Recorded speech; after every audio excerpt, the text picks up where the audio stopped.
नमस्कार साथियों, मैं आपका अंकित चौहान एक बार फिर स्वागत करता हूं अपने इस यूट्यूब चैनल ग्रामीण हेल्प अंकित चौहान में।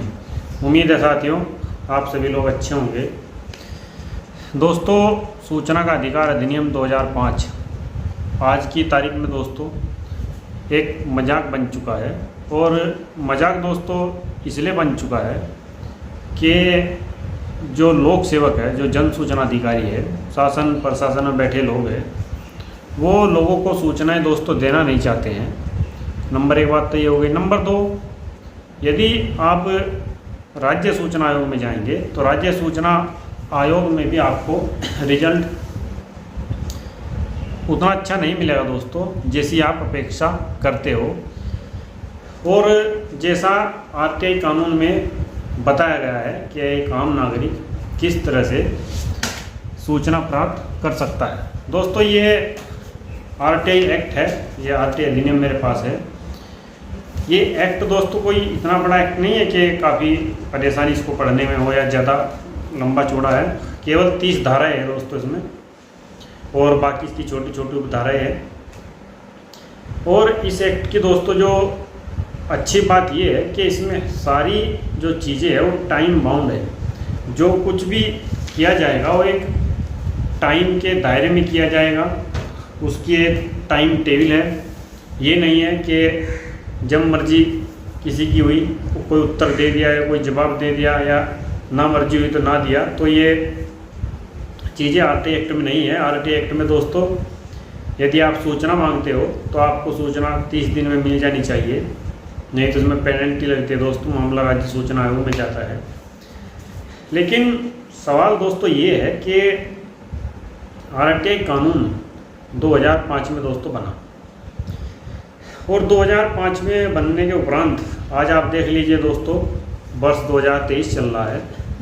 इतना कोई लंबा समय नहीं हुआ है, और इस कानून में सरकार को अमेंडमेंट करना पड़ा।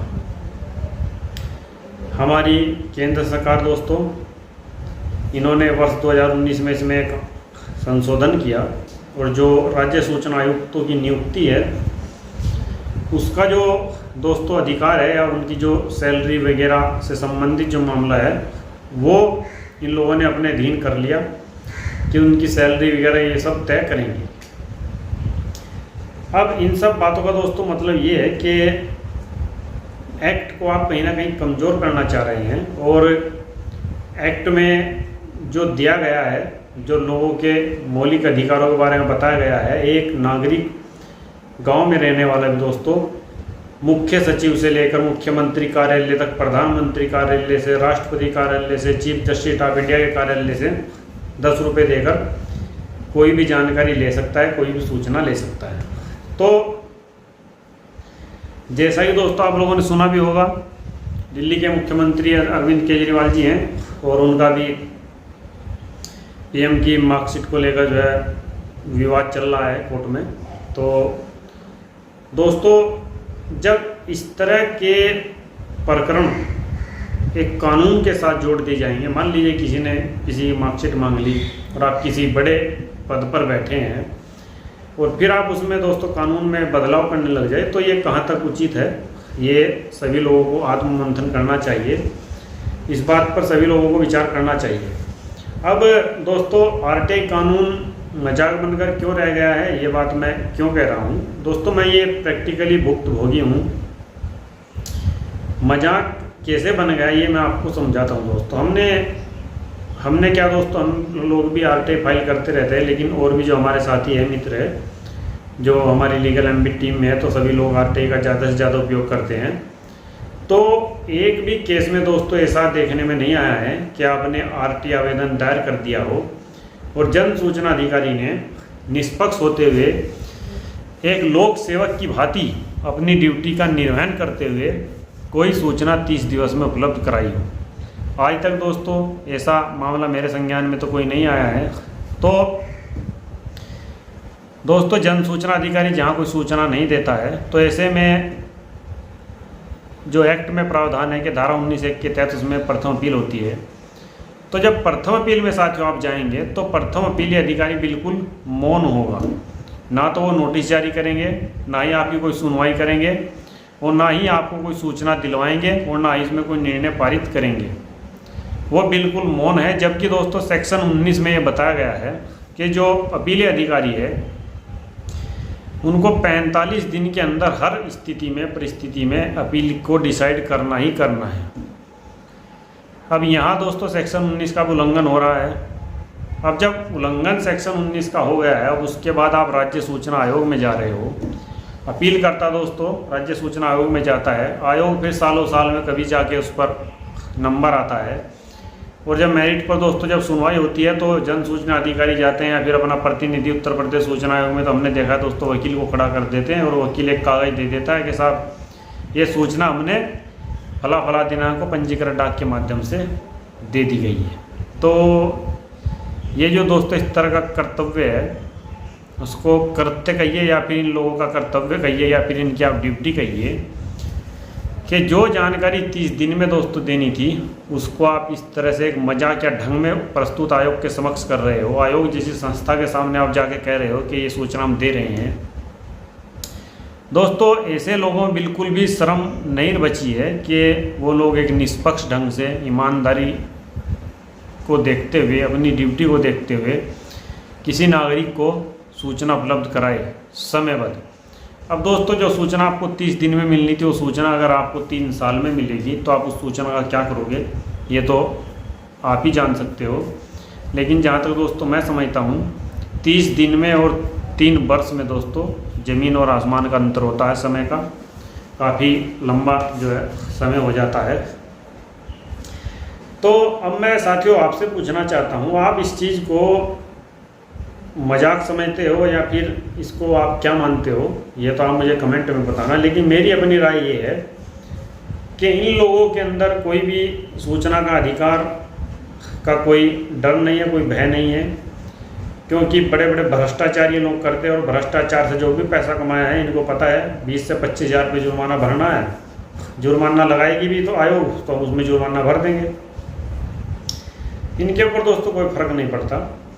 साथियों मैं आपको बता, अभी हमने एक आरटीआई चीफ सेक्रेटरी से हमने पूछा कि भाई उत्तर प्रदेश में जो जन शिकायतें हैं उनके निस्तारण के लिए शासन ने क्या समय सीमा निर्धारित की है। यदि कोई नागरिक अपनी कोई समस्या को लेकर कहीं से कोई शिकायत करता है, डीएम के यहाँ करता है या फिर एसडीएम के यहाँ शिकायत करता है, तो उसकी क्या समय सीमा निर्धारित की गई है। उसकी समय सीमा के बारे में जो भी शासन से आदेश जारी किया गया होगा सभी जिलों को, तो उसकी हमें एक सत्यापित प्रति प्राप्त कराएं, ये हमने सूचना मांगी थी।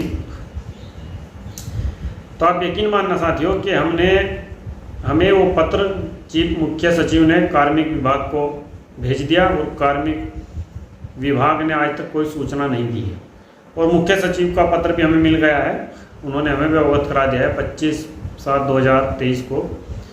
25/7/2023 के बाद दोस्तों आज तक कार्मिक विभाग ने कोई सूचना भी नहीं दी है।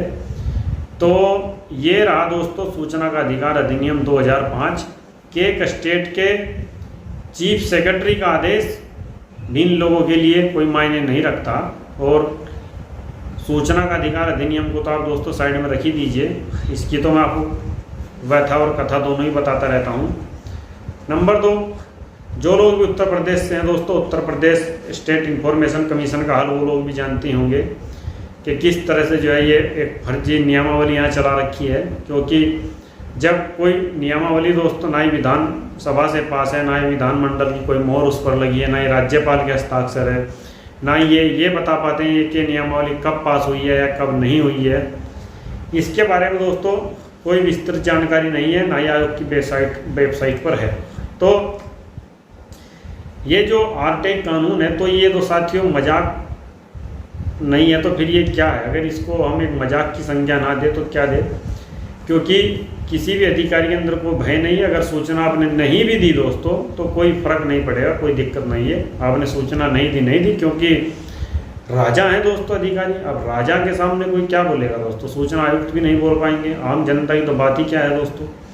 साथियों अक्सर आपने देखा होगा जब भी आप किसी लोक सेवक के कार्यालय में जाते हो, एसडीएम हो या फिर एसपी साहब हो या फिर डीएम साहब हो, कोई भी हो, तो बाहर देखा होगा आपने, एक दो पुलिस वाले खड़े रहते हैं, उनके जो स्टाफ के लोग वो खड़े रहते हैं। हाँ बताइए क्या काम था? अरे साहब हुजूर साहब से मिलना था, हमारी ये समस्या। हाँ पर्ची बनाइए, और पर्ची बनेगी तब साहब के पास जाएगी। तो ये दोस्तों हाल है। साथियों, लोक सेवक जो भी लोग सिविल सेवा परीक्षा पास करके आ रहे हैं, यूपीएससी और तमाम संघ लोक सेवा जो भी सरकारी कर्मचारी है, तो सभी लोग दोस्तों जो है लोक सेवक हैं, और सभी की ये ड्यूटी है, ये कर्तव्य है, चाहे फिर वो चीफ जस्टिस ऑफ इंडिया क्यों ना हो दोस्तों, और ये तमाम लोग जनता के सेवक है। तो इनको दोस्तों जनता की बात सुननी ही पड़ेगी। पर ऐसे नहीं दोस्तों कि ये आराम से कार्यालय में बैठे और तब तक बाहर जो है सिक्योरिटी गार्ड खड़े और वो पर्ची बन रही है। तो पर्ची का दोस्तों कोई मतलब नहीं, लेकिन ये अब इस सिस्टम का दोस्तों ये सब चीज़ें एक हिस्सा बन चुकी है, और हिस्सा ऐसा ही नहीं है, हिस्से ऐसा बन चुकी है कि यह सिस्टम में से हटना दोस्तों बड़ा मुश्किल है। तो जब लोक सेवक का दोस्तों जो ये एक तरह से अगर पत्र व्यवहार इस तरह से होगा, तो एक जो निम्न स्तर का व्यक्ति है, एक जो गरीब व्यक्ति है, वो लोक सेवक के पास जाने की हिम्मत नहीं करेगा। पहले तो एसडीएम डीएम के पास जाने की हिम्मत नहीं करता, और जो बची कुछ हिम्मत भी है साथियों, वो हिम्मत जो वहाँ पर पुलिस वाले अड़दली वगैरह है वो निकाल देते हैं। लेकिन साथियों, किसी भी लोकतंत्र में मैं आपको बताऊं, लोकतंत्र दोस्तों केवल जनता के लिए है।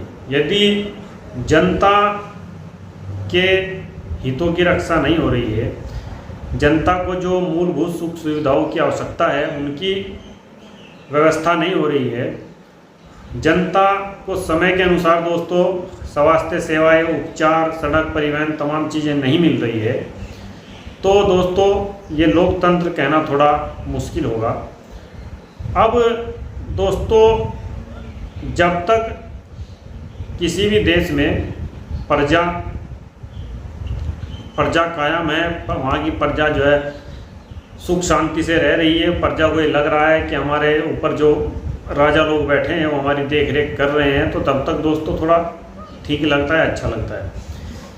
लेकिन जब ये एक तानाशाही वाला रवैया चल जाता है कि कोई भी सरकार आ रही है तो वो अपनी मर्जी से कानून बना रही है, अपनी मर्जी से जो है उनको लग रहा है कि कानून बदल दो, बदल दे रही है।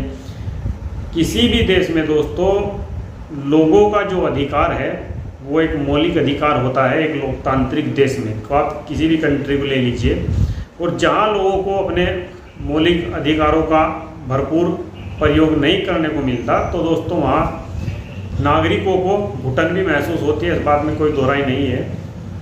हालांकि साथियों, आप में से कुछ लोग ऐसे भी होंगे, कुछ मित्र ऐसे भी होंगे जो मेरी बातों से इत्तेफाक नहीं रखेंगे, तो वो दोस्तों सबका एक अपना अलग अलग मानने अपना विचार है, सब लोग अलग अलग तरीके से हर बात का एक अलग अर्थ लगा लेते हैं, तो वो कोई इशू नहीं है।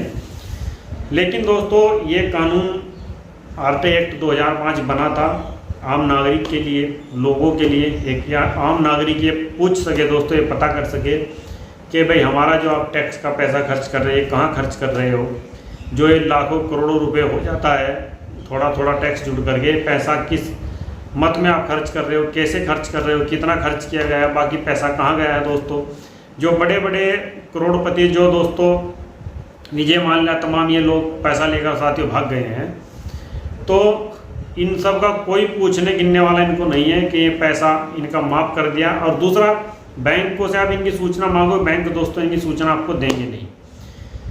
तो इसीलिए दोस्तों मैं हमेशा कहता हूँ कि देश में गरीब के लिए कानून अलग है, अमीर के लिए कानून दोस्तों अलग है। और गरीब के लिए जो कानून एक ये था आरटी एक्ट 2005, इसका दोस्तों इन लोगों ने मजाक बना दिया, तमाशा बना के रख दिया, और इसमें अमेंडमेंट पे अमेंडमेंट दोस्तों ये किए जा रहे हैं। जबकि दोस्तों मैंने पहले बताया, इस देश का जो पुलिसिया सिस्टम है दोस्तों, जो अंग्रेजी टाइम से लगातार प्रचलन में चल रहा है, वो कानून चल रहा है। और ऐसा कानून है दोस्तों, पुलिस को इतने पावर दिए गए हैं कि पुलिस किसी भी निर्दोष को उठा के जेल में बंद कर देगी, किसी भी व्यक्ति को पकड़कर गोली मार देगी, किसी भी व्यक्ति को पकड़कर झूठे केस में जेल में ठूस देगी, और उसके बच्चे फिर मरे या जिए तो इस बात की कोई किसी को परवाह नहीं है दोस्तों। ना जाने कितने लोग जेलों में सड़ रहे हैं निर्दोष है जो, और ऐसे दोस्तों कितने केस है जो बाद में निर्दोष साबित हुए, आप गूगल पर सर्च कर लीजिए, कितनी आपको लिस्ट निकल कर आएगी।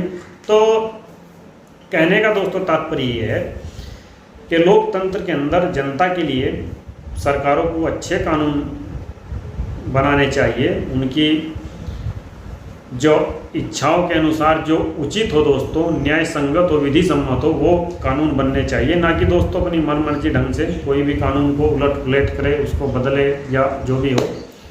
तो ये तमाम दोस्तों चीज़ें सही नहीं है। और रहा सवाल सूचना अधिकार अधिनियम 2005 का, तो उसकी स्थिति दोस्तों आज पूरे देश में क्या है ये आप सभी लोग जानते ही हो। तो उम्मीद है साथियों आपको वीडियो अच्छी लगी होगी। मैंने अपने विचार रखे जो भी मेरे समझ में आया। तो मैं फिर मिलता हूँ आपसे किसी दूसरी वीडियो में। और वीडियो को दोस्तों आप लोग शेयर कीजिए और चैनल को हमारे दोस्तों सब्सक्राइब कीजिए। दोस्तों मैं हूं अंकित चौहान, यूट्यूब चैनल ग्रामीण हेल्प अंकित चौहान से। आज एक जिम्मेदार नागरिक होने के नाते मैंने अपनी ड्यूटी का पालन किया। तो दोस्तों मैं इसको अपनी ड्यूटी समझता हूं, तो मैंने अपनी बात रखी। मैं फिर मिलता हूं आपसे किसी दूसरी वीडियो में। सादर नमस्कार।